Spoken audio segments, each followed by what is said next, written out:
We are done with the money and banking theory. So we started from the meaning, we went to the function, then we saw the qualities of money, the history of money.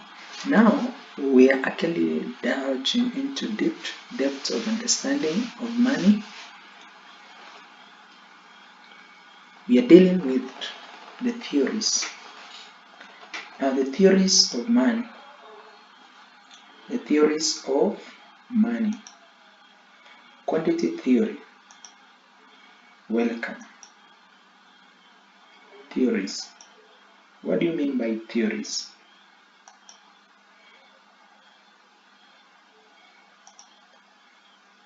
Theories are formulated to explain, predict, understand phenomena, in many cases to challenge and extend existing knowledge within the limits of critical bounding assumption.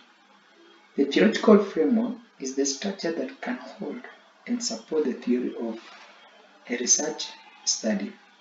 So theory is just an explanation, prediction of a particular phenomenon. Value of money is associated with purchasing power, which refers to the quantity of goods and services that can be purchased with a unit of money. The values of money and price level in a country are inversely proportional to each other.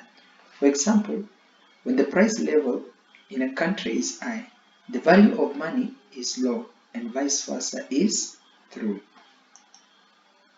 The following are the theories of money on the basis of approaches. 1. We have quantity approach, which is also called transaction approach. 2.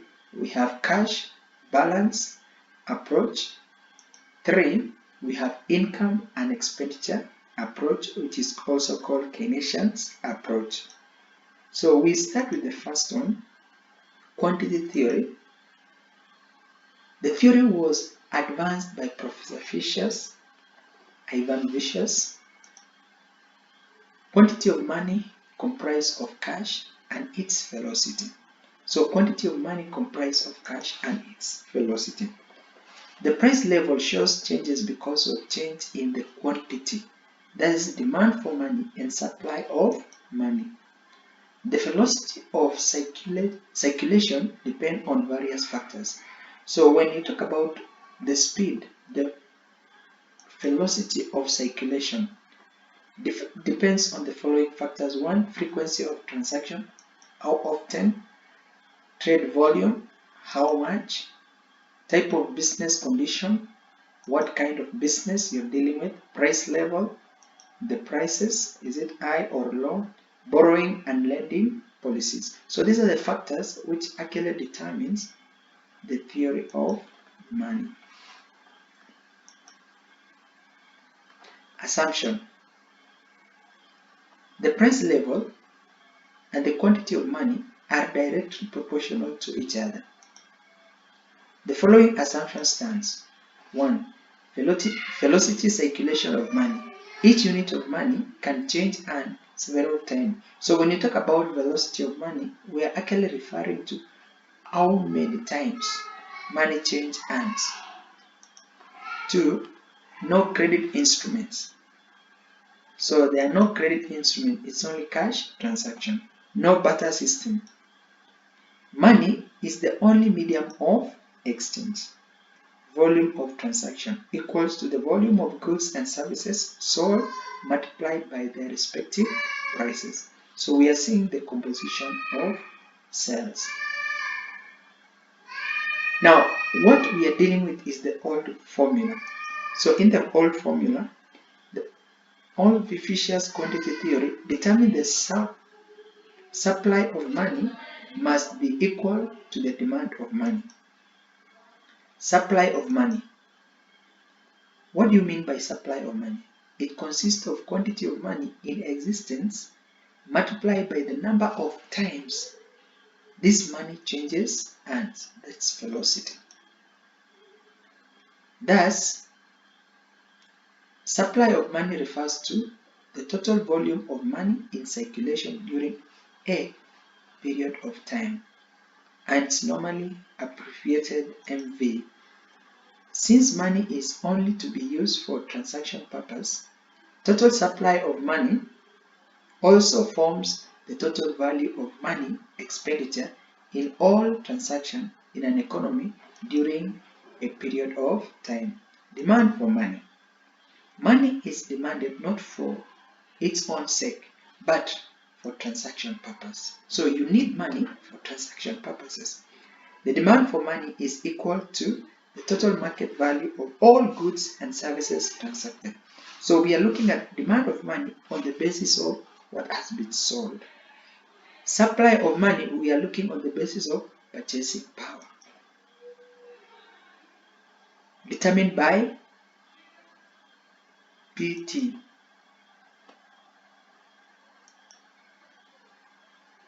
Whole formula. So the equation shows that an economy, the total value of goods sold during any period is equals to the total quantity of money spent during that period. So demand for money must be equals to the supply of money. So this is actually an equation for the quantitative theory, old formula. So this is supply of money equals to the demand for money. The purchasing power equals to goods sold. Whatever has been purchased must be equals to whatever has been sold. So when money is spent, somebody is earning. Whereby M, the quantity of money, V, the transaction velocity of money, P, the price level of money, T, the transaction of goods and services in total. Total value of money expenditure in all transactions is equal to the total value of all items transacted. In other words, what has been purchased is equal to what has been sold. What is spent to purchase and what is received for sale are always equal.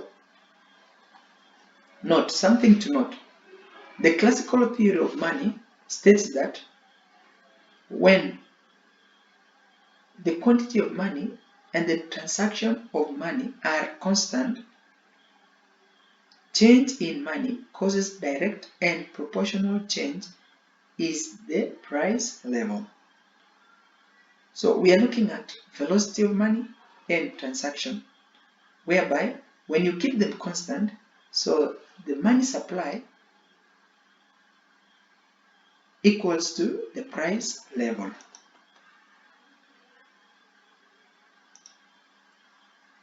Assumption. The price level and the quantity of money are direct proportional to each other. The following assumption stands. So we have seen again this velocity circulation of money. Each unit of money can change and several times. Credit instrument, barter system. Money is the only medium of exchange. Volume of transaction is equals to price level is passive factor. Now these are the assumptions of the extended model of the quantity of money theory. So this is an extended approach on the quantity approach. Then constant relationship between M and M. M means cash or currency money. M with a means cash at bank or credit. Long period, the time taken for the formula to be effective. So this is actually an extension of the. So the idea that the demand and supply of money determines the price level is true. The extended equation to include demand deposits and their